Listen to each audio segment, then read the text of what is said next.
This is iPhone 10. Not X. 10. Not to be confused with DMX, Xbox One X, or OS X, which is actually OS 10. But wait, you say, what happened to 9? With an all-new edge-to-edge 5.8-inch OLED Super Retina HDR display. This is iPhone 10.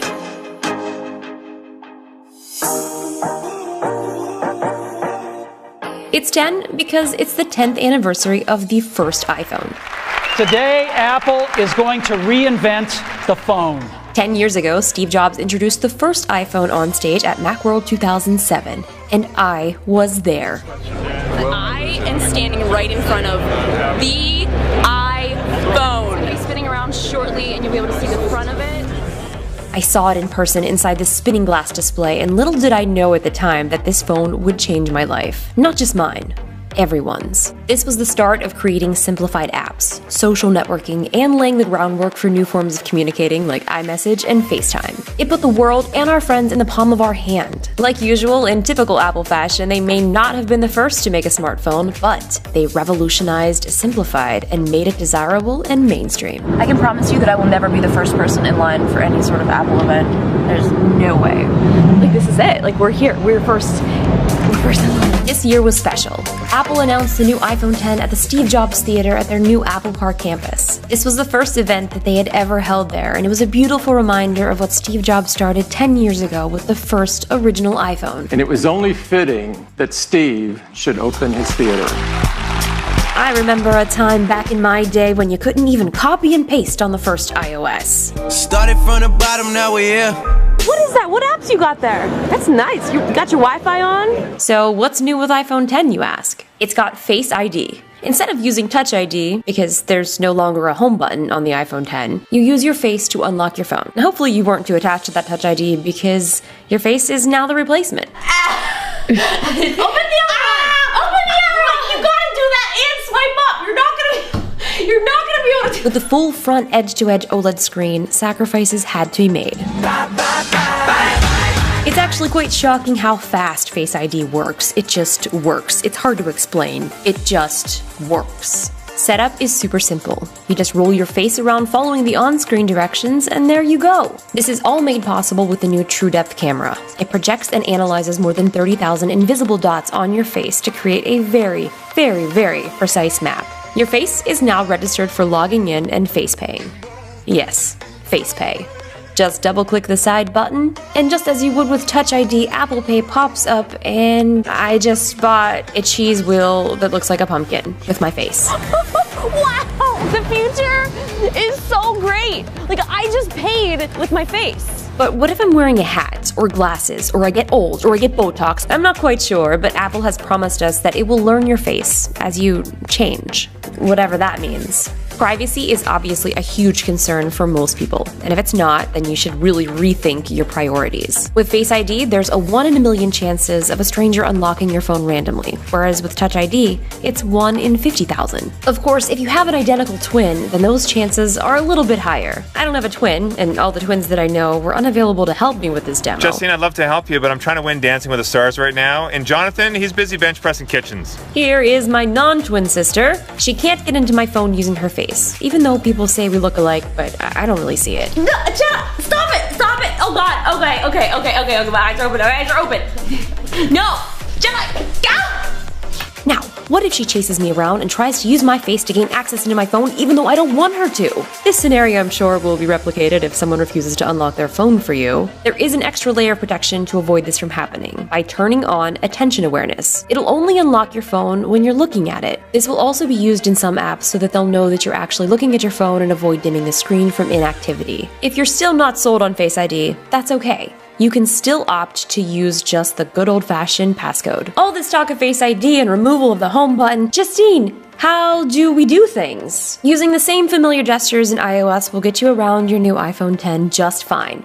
A simple swipe up and you're back to the home screen. Swipe down in the top right corner for access to your control center. To get to your notifications, you can swipe down on the left, or you can swipe down right here on the top. Swipe up and pause to show your current open apps. Press and hold on those open apps to delete. You can swipe up, or you can press this little delete button to remove them. You can also access these by swiping left and right at the very bottom of your screen. You can also also use Hey Siri if you have that turned on, just by saying Hey Siri. That will activate Siri on your iPhone. Shh, no, stop it. I'm recording VO, Siri. The on button is now a dedicated Siri button. Press and hold to ask Siri a question. Did I ever tell you that I actually met the voice of Siri? Some of you may already know this, but if you don't, this is Susan Bennett, the voice of Siri. What's your favorite Siri phrase to say for people?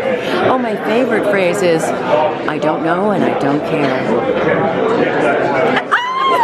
I'm kidding. You know? Siri jests. To turn off your iPhone 10, you hold the power button and the volume button down. You can also turn it off in the software in iOS 11, which I actually had no idea about until finding it right now. To take a screenshot, you hold the power and the volume up button. Magically, with these screenshots, the notch does not appear. What kind of sorcery is this? One of the things that I've been looking forward to forever is wireless charging. Both the iPhone 10 and the iPhone 8 are embedded with Qi wireless charging, and it has an all-new glass back. This is by far the strongest glass that Apple has ever implemented in their phones, both on the front display and the back. I definitely don't want a repeat of this. This might have been my first iPhone shatter, I think.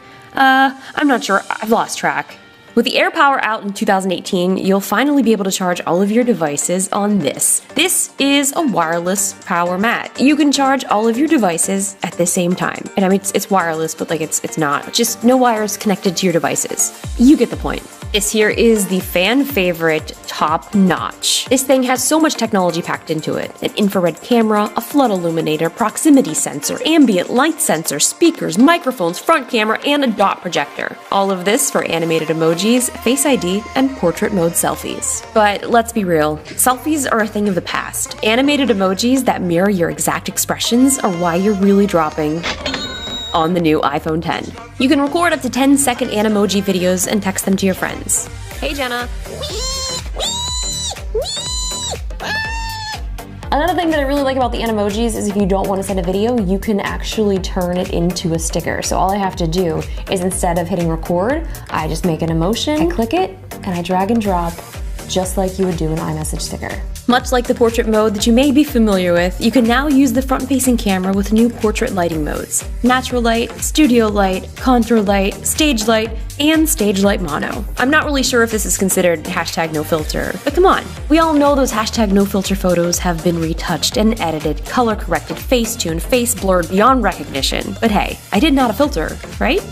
One of the biggest physical changes and main identifier to say, hey guys, guess what, I have the new iPhone 10, is the rear dual cameras. They've now been rotated vertically with a quad tone LED flash right in the center, so that everyone will know that you have the newest iPhone. You can also let them know when they ask about your new phone that it has a larger and faster 12 megapixel sensor with improved optical image stabilization. And new on the iPhone 10, optical image stabilization on both lenses. The new iPhone 10 features the brand new A11 Bionic chip that is currently the most powerful and smartest chip in a smartphone. With the 4 efficiency cores and the new CPU, it'll be about 70% faster than the previous A10 Fusion, and the 2 performance cores are up to 25% faster. Did I lose you? It's okay. Make yourself some flashcards so you'll have these details ready for a salty Android user. And I'm not hating. I've had plenty of Android phones in my days. I just want you to have the facts ready. One of the things that I just couldn't get over is how beautiful the new screen is. It has a 1,000,000:1 contrast ratio with the best color accuracy of any previous iPhone. They've also increased the speakers by 35%, and they're in stereo. This will make binge watching an entire Netflix series a little bit more enjoyable. I don't usually have the True Tone display turned on, but depending upon your current lighting situation, your display's colors will shift to give you the most accurate representation of what you're looking at. It's pretty easy to switch on and off, so if you find yourself looking at your screen and wondering why it's turning a little bit too yellow or a little bit too blue, that could be the issue.